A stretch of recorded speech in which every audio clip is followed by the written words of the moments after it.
Hello and welcome back to another episode of Sports Tales. My name is Shub and I still have Nico with me and we are still discussing Borussia Dortmund.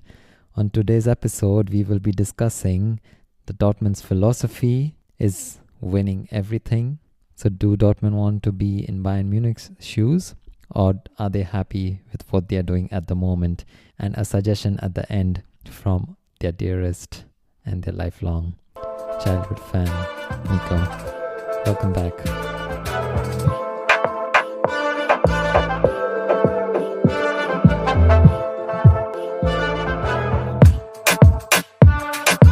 Nico, you were saying that because of the change in management, the 400 investors decided to put all their faith in the new management. And Watzke, he's still at his position, still doing a pretty good job, I would say.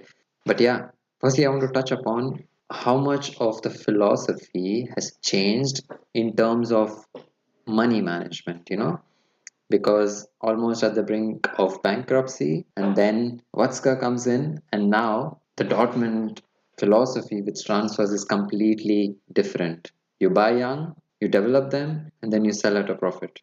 It's insane. I want your opinion. What do you think about this strategy that they've implemented at the moment? Are they just becoming a club that is buying the young players, developing them, then making a profit, or they've just lost ambition?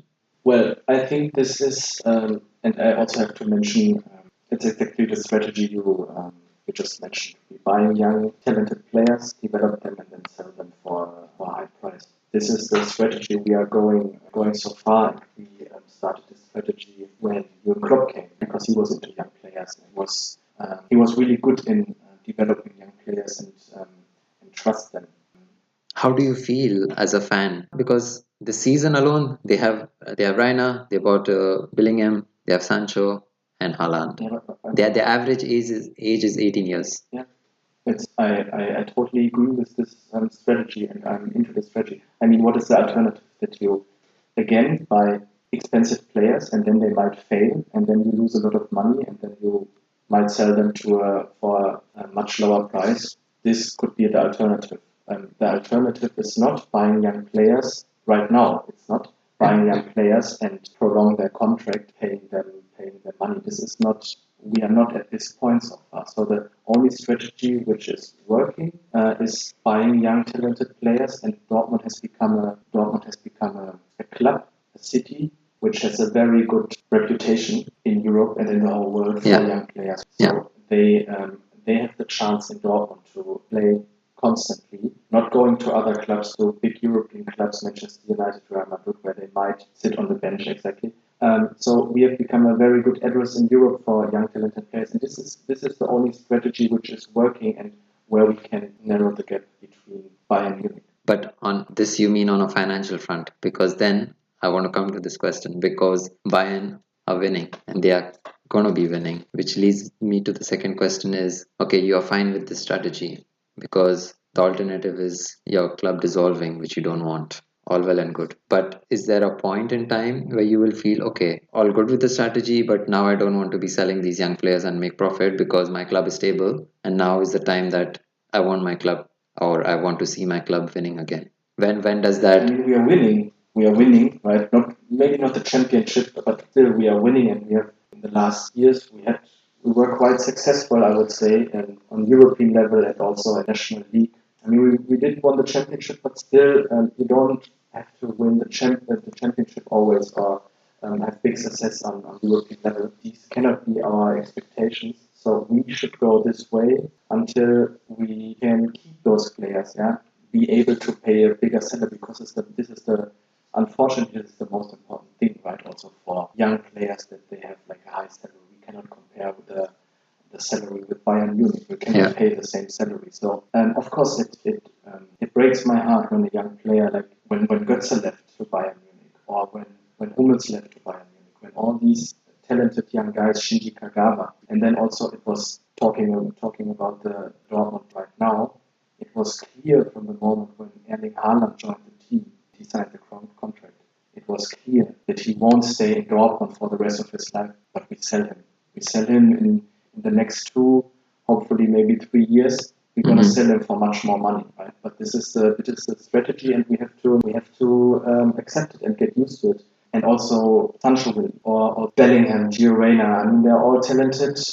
We will see what the future brings. I think we have right now quite a really, really impressive team. It's a nice mixture between Youth and youth experience. and experienced players. Exactly. On the experience side, of course, Roman Bürki as a goalkeeper, Mats Hummels, Emre Can, Axel Witzel, Marco Reus. Yeah, really good, still good playing players, experienced players. And then on the other hand, you have this wild young generation, which is fun to watch. Yeah, so but what happens in case of it's working out because we see it in the open in the media that most of it is working out. Like for example, with Dembele bought for 13.5 million, sold to Barcelona for more than 120. With Pulisic as well, sold for 58. Then with Sancho bought for 8 million, he's gonna go for another 100 plus. But then there's been the other side to the coin with the case of Emre Mor, who was dubbed as the next Turkish Messi. He was bought for 9 and he left to Celta Vigo for 12. And what about Jakob Larsen? He went to Hoffenheim. Then there was another one, Matthias Ginter. But yeah, I mean, you cannot expect buying always young players. You cannot expect that each of these players will explode and be the next superstar, right? Mhm. I think, and I have to mention that Michael Zorc, who is the sporting director of Borussia Dortmund, it's his success. Yeah, also he brought all these talented players to Dortmund. He convinced them, he and his team convinced them to join Dortmund. And he did a really, really good job in the past. And as I said, you cannot expect from every young player that he's becoming the next superstar. I was actually last week, I was reading an article from a journalist called Jonathan Liu. He basically was asking the question, so is Borussia Dortmund the club where dreams are made, or is it a glorified feeder club? So basically a production line, one person comes in, second leaves. So Lewandowski left, Aubameyang came in with Immobile. They left, Alcázar was there. Alcázar left, now it's Haaland. So, But isn't it everywhere like this? Which player is playing but the this is whole life? but the examples that I mentioned are in the last 5 years, and I'm saying clubs have cycles when they replace their players when a cycle is over. So you said that yeah, it's okay if that this is the Dortmund way for you. But do you think like all Borussia Dortmund fans are okay with the fact, or you always have examples where they are not happy with the management and they want to start winning? And by winning, because you said that we are winning, Dortmund is winning. But when I said winning, I mean by winning the championships. Yeah, I'm pretty sure that not. I mean, I know that not everybody is me, but I would say the majority is supporting the way of the management of Borussia Dortmund. But yeah, of course, at some point, all of us want success, right? That's why we are. This is the biggest wish of every supporter, each supporter of the club, right? It's success. That's why you're supporting a club because you want your team playing successfully, winning championships. And I'm pretty sure it will come. It will come. We need to follow the strategy maybe a few more years, and then maybe we are able to keep these kind of players and give them a perspective not only telling them, hey, you can be sure that you play in Champions League every game. No, they want a perspective in terms of, hey, we are playing this year. Like our goal is to reach at least the semi-final of the Champions League. Right? Want to win big national and European championships because this is the dream of each player, right? To win championships, and this is one thing we cannot offer right now for at Borussia Dortmund, at least not on a European level. But yeah, I think also this season. I mean, I'm saying this every season, but I think this season we. Next season will be our season as a Liverpool fan. But last season was our season. Yeah. Yeah, I mean, yeah, let's see and hope. We can always hope, but I think this season we are quite a good mixture. And yeah, and it's so much in this play. Yeah. Which While knowing that some of the players also Sancho, I'm happy that he stays one more year. Yeah. And I'm happy. This is also a good job of Michael Zorc. And but he will leave next year, and then that's what it is. By the way, Aubameyang, he left Borussia Dortmund. He went to Arsenal. This is not a it's club. not an upgrade. Yeah. Yeah, it's not an upgrade. It's not an upgrade in terms of winning titles or something. It was just an upgrade in terms of getting a higher salary. Yeah, right? This is the only. that's the only upgrade. Money. You mentioned about the mixture of youth and experience, which is what the title-winning squad with Klopp. It was averaging 23 years, and that's really young for a squad. And I was thinking because I feel, yeah, you mentioned it because you're a fan. Like this year, you have a good feeling about it, but I also maybe because I don't know. Firstly, the biggest common factor is always Bayern, and how On a much, national level. yeah, and how much of the desire do they have to do they want to go on and win another championship? Maybe with the league, it's still hopefully it's still not a sweep and it doesn't come easy to them. But yeah, with the four players that I just mentioned, average age almost 19. Once in a generation or like once in a decade, there's this team that just blows you away. And because Klopp's team was average age 23, do you get a feeling that maybe this time the defense is still a bit shaky? Do you think the forward line is just going to blitz through the title or take you close to the title, like Wolfsburg did in 2008? Yeah. No, I don't think so. We have to be also good in the defense, and this is maybe our weak point, yeah, the defense line. But I think Lucien Favre is compared to Klopp, and we always compare with Klopp like these Dortmund fans, right? Well, We I, experienced we experienced the glory days with Jurgen Klopp. I'll do that in 4 years' time. So We always compare current trainers, current coaches with Jurgen Klopp, and that's a big mistake, by the way. Not only for us, also the newspapers and the media they compare. So it's not an easy job for a coach at Borussia Dortmund, right? Because they always compare the current coach with Jurgen Klopp. But what I wanted to say is that Lucien Favre is such a good professional in analyze things, philosophy, right? He's not a motivator like Klopp. yeah, No one is like a motivator as Klopp. But Lucien Favre, I think he can manage to build up a defense. We all know that this is not the best defense, but I think he can manage in the way he's giving them examples, train them, analyze games, and analyze opponents. He can give them maybe more stability. And yeah, if we have this stability in the defense line, we have it in the goal with Roman Bürki. He's, in my opinion, a very, very good goalkeeper. And yeah, with the forward line, this is, I would say, on one level with Bayern Munich. yeah, pretty much. Which actually, yeah, speaking of coaches, you're just saying, and yeah, you can't say like it's not fair to compare anybody with Klopp, but you shouldn't. That's the first thing. But also, what is the philosophy with coaches right now with Borussia Dortmund? They had so Klopp left exactly like 5 years ago, and since that you are on the fourth coach already. What's happening with the chopping and changing? What is exactly the philosophy? And also all the coaches to mention Tuchel, Bosch, Stroger, and now Lucien Favre. Everybody brings a different philosophy with them. Yeah. Yeah, we are still looking for the right philosophy, for the right coach. I think the mistake in the first years after Jurgen Klopp came, Thomas Tuchel, which is on a social level a complete difference. Why was that?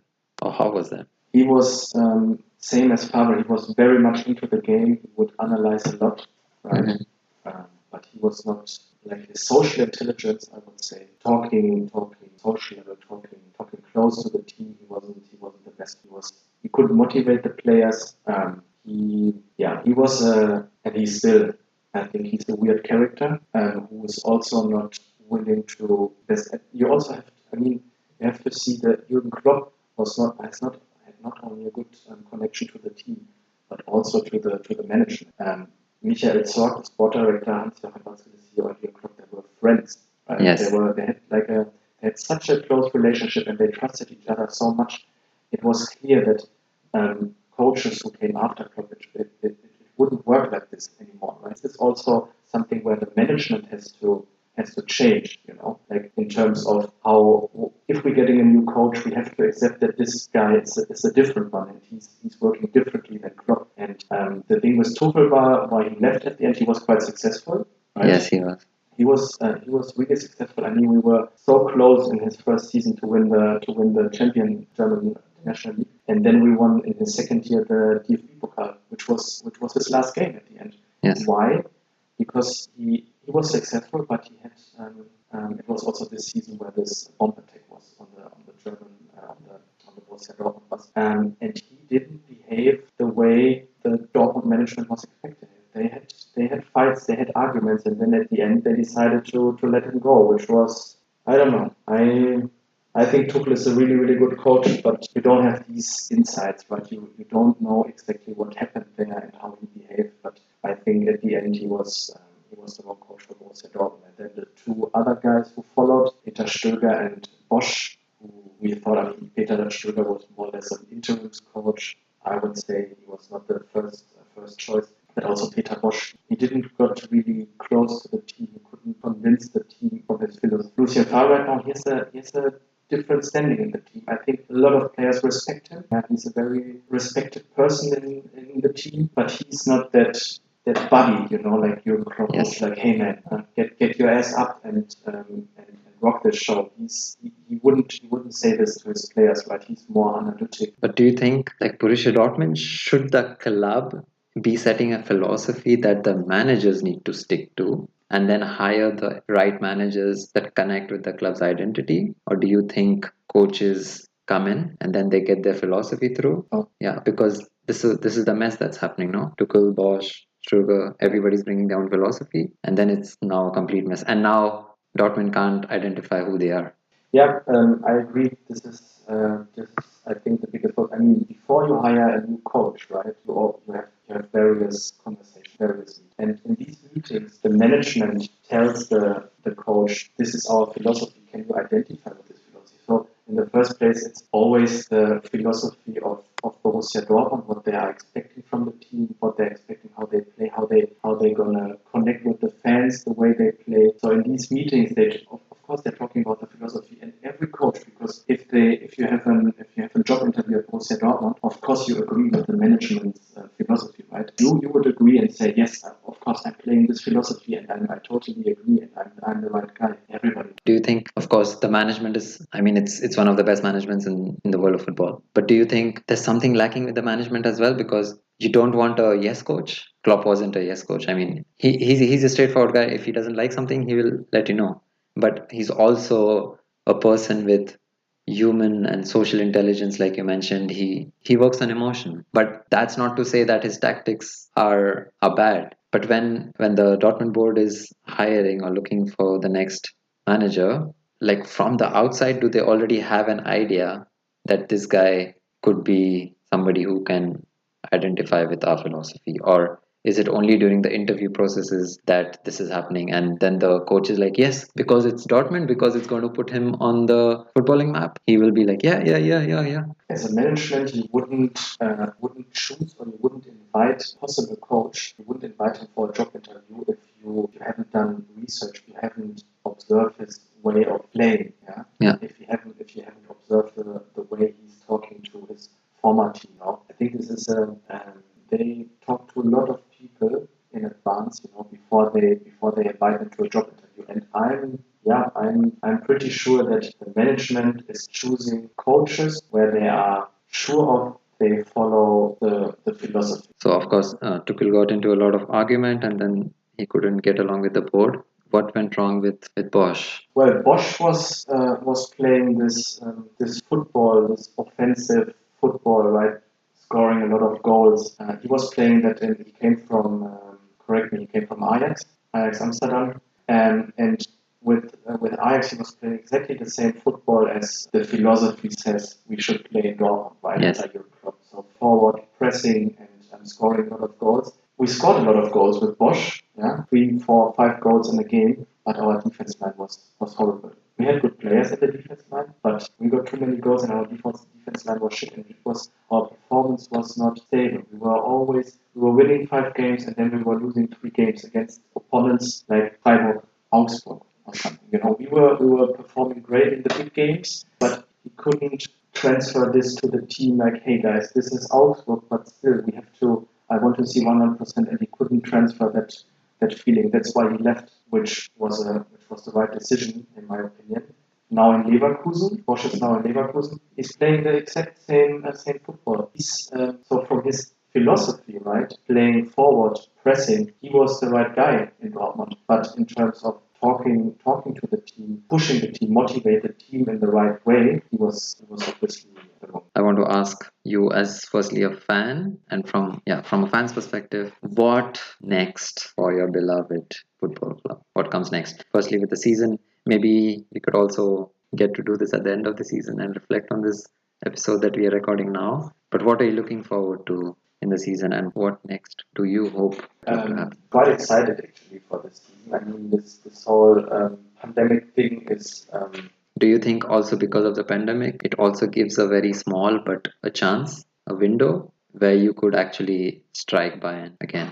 No, I wouldn't say. I mean, it's a disadvantage at the end that we are not playing in front of 80,000 people, right? Because this was always, especially in big games against Bayern Munich and also on an international level, this is always a big advantage, right, for us playing in the stadium. So I wouldn't say the pandemic is an advantage for us, or could be seen positive in terms of winning titles or something. But I don't know. I have, as I said before, I always have a good feeling before the season. But this season, as I said, we have quite a good mixture between experienced and young players. Like the young players are so talented. They are so hungry. Yeah. Yeah. And I think there's also a good vibe in the team when you see how the young players interact with each other. I mean, I follow them on various social media channels, Twitter, Instagram, everything, and you see these insights, how they act with each other. It gives me a good feeling, and yeah, what I'm expecting at least one title. It can be either the DFB. DFB Pokal, the German Cup, or the Champions League always welcome. Champions League is always like. I mean, if you saw our group now, Yeah. it's doable. It's Who are you guys playing again? Zenit St. Petersburg, Lazio Rome, and Liverpool. Our group in Champions League this year, St. Petersburg, Lazio Rome, and Brugge, for sure doable. And also like finish first, but hopefully then not meet Juventus or Barca. Yes, that would be nice. And if you compare to the last years, we had always a difficult group. Like last year with Inter Milan and Barcelona, was quite a tough group. So this is doable. So I'm pretty sure we're reaching round of 16, and then yeah, let's see where we go. But yeah, I have high expectation. Also, very much looking forward to see Yusufa Mukoko Yeah. in playing this season for Borussia Dortmund. I was gonna come to that. Yeah, which Mokoko, Bradley Fink, Emmanuel Ferry.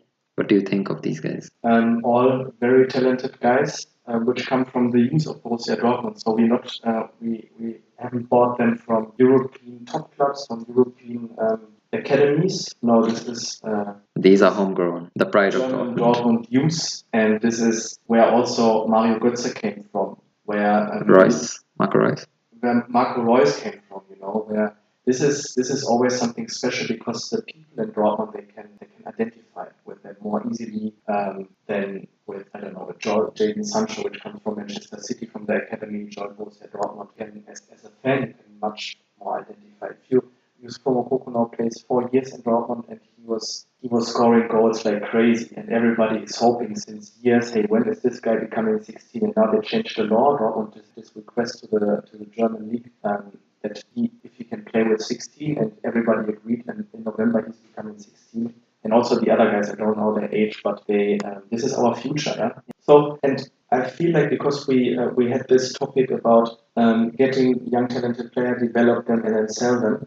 I think we have higher chances if these players come from Dortmund, right? If we develop them in Dortmund and they grew up in Dortmund, That they have a want to stay. much stronger connection to the team and to the city, and they might stay. They might stay longer and not leave when they get the first offer for 50, 60 million and the salary increase. So this should be the right way. So we should not always check international players. We should also develop our youth in Dortmund, the regional youth. So maybe again, I'm hoping Borussia Dortmund is listening to this podcast. My friend is suggesting completely to change the philosophy, that maybe have more homegrown players, because I mean I don't see Royce leaving. He's come from the academy. He won't. Yeah, see, he won't leave. So with these three guys as well, who are coming from the academy, I mean, why would you want them to leave? So instead of having players bought for cheap as young and then made stars or like potential stars and then selling them, why not focus on the academy? Yeah. That's something that they could look into. And that's about it, I guess. I hope you guys enjoyed listening to Nico's personal story as a Dortmund fan, and also his opinions on various topics like the chopping and changing of the coaches, then the club, the philosophy, the identity of Dortmund. If you think we missed out on something, then kindly let us know, and maybe I get hold of him in 4 years' time. Sorry, in 4 months' time. And then we can have another discussion with him. But of course, we do one more at the end of the year, Nico, at the end of the season. Yeah, I'm in. Yeah. Sure. Thanks for the invite. Alright, guys, stay awesome, stay cool, so long. We will catch you in the next episode. Cheers.